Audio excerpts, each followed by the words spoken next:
Will the release date of Scream 6 affect its performance at the box office? Let's get into this. What's your favorite scary movie? Amen. We'll tear your soul apart. Well, I'm Pennywise the dancing now. We're gonna get you. Oh, blood on the beast! God, don't do that. But sometimes, death is better. Hey everybody, what's up? KillJoy Jake here, and instead of having friends, I have horror movies. Today we're talking a little bit about Scream 6 with a little interesting theory, a little tidbit of information that I want to talk about. Also, if you're new here, I would appreciate if you hit that little red button and subscribe. It would mean the world to me. So I want to discuss a recent Screen Rant article that kind of goes into detail about why the release date for Scream 6 is maybe a little too close to the release of the previous film and why that could actually hurt this next movie. It's something I want to talk about because it's not something I necessarily agree with, but there's something to be said about with this article. It has a point of something I want to talk about and kind of like detail a little bit. So the article in question details that the next movie, Scream 6, might not have the same impact as the last two films because there hasn't been enough time to develop these characters. It's something that I think is a pretty interesting point. With Scream 4 and Scream 5, you had 11 years between sequels to really like develop your characters and to show a lot of time has passed. Your characters are in totally different positions than where they were from the last film. And that's something that's really interesting about Screams 4 and 5. There's a lot you can paint with those characters. They're in different positions in their life, and we see that in both films in remarkably different ways though, which is something we're gonna get into a second. Now, why I feel like Screams 1 through 3 works is because there's only like 2 years or so in between each movie.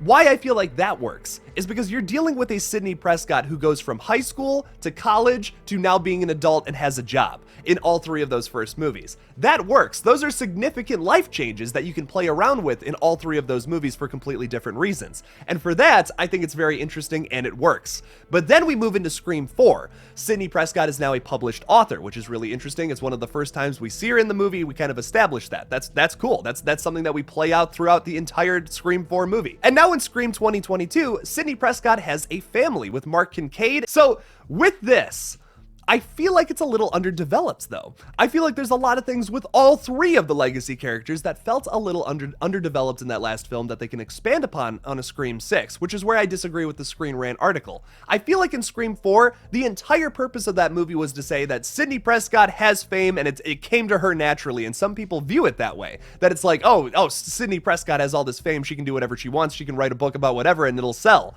That's a really close-minded lens, I think, something that Jill, our killer, the Jiller killer from that movie, believes because she wants that fame. She wants that easy lifestyle, but it comes with a heavy price, trauma, which is something she doesn't quite understand, I think, and where is the fault with her killer. Something that I feel like is really perfect about Jill's character is that she doesn't, her, like, logic is not sound, which is what makes her a psycho killer. Like, if there was a psycho killer out there who had perfect logic, that wouldn't make a whole lot of sense, would it? I kind of like that she's overthinking the whole thing and that's why she goes about doing what she does. But moving into Scream 2022 a little more specifically, we find out that Sidney Prescott has a family. We find out that Gale Weathers is the host of a very successful morning show, which both of those ideas are kind of just things that are thrown at you in a quick scene, and that's really it for the rest of the movie. It really doesn't have any effect over the overall plot. But something I want to throw out there is that maybe they put this in there not just as a cool Easter egg to be like, oh my god, she married Mark Kincaid, that's so cool. Maybe it's a little more than that. Maybe it's something that's actually going to affect the plot in a sequel, something that they already had planned out.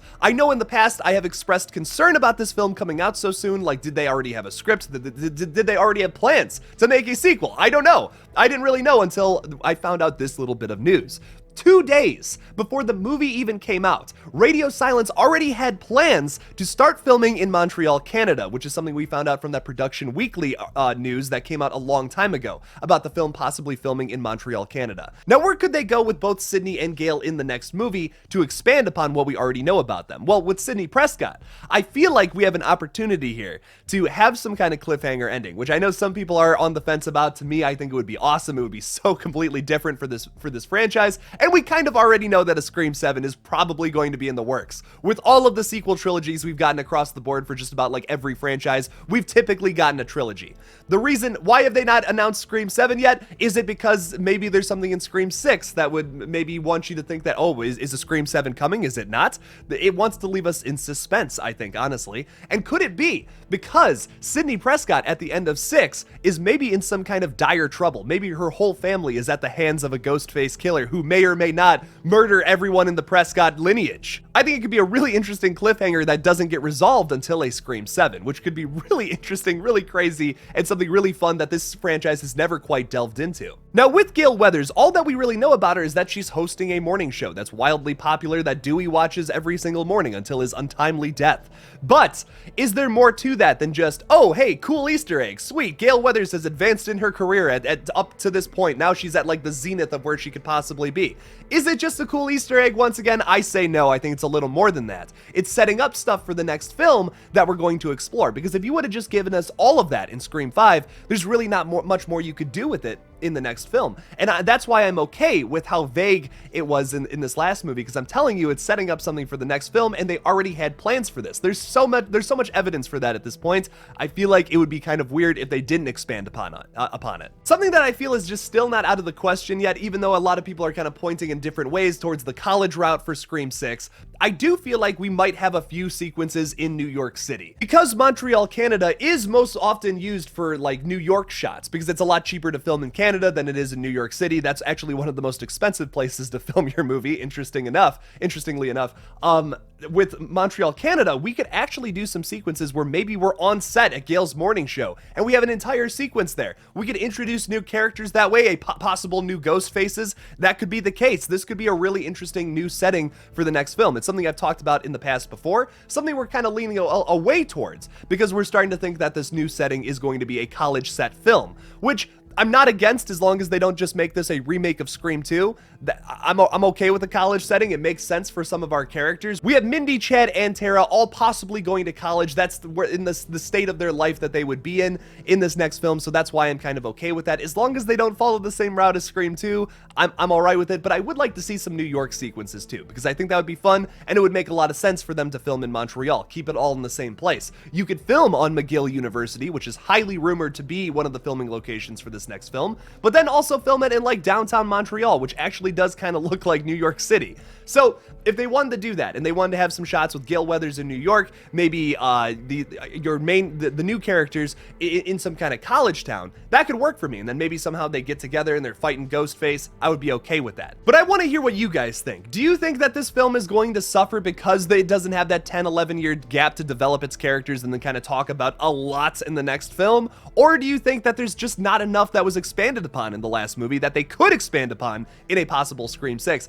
Tell me about it in the comments below. Thank you guys so much for watching this new Scream 6 rants that I basically just went on. Don't forget to like this video and subscribe for more horror content. Also, if you want to support this channel further, you can support me on either Patreon or become a channel member by hitting that join button on my page. I would greatly appreciate that. Thank you guys for watching again, and as always, don't forget to kill it out there, y'all.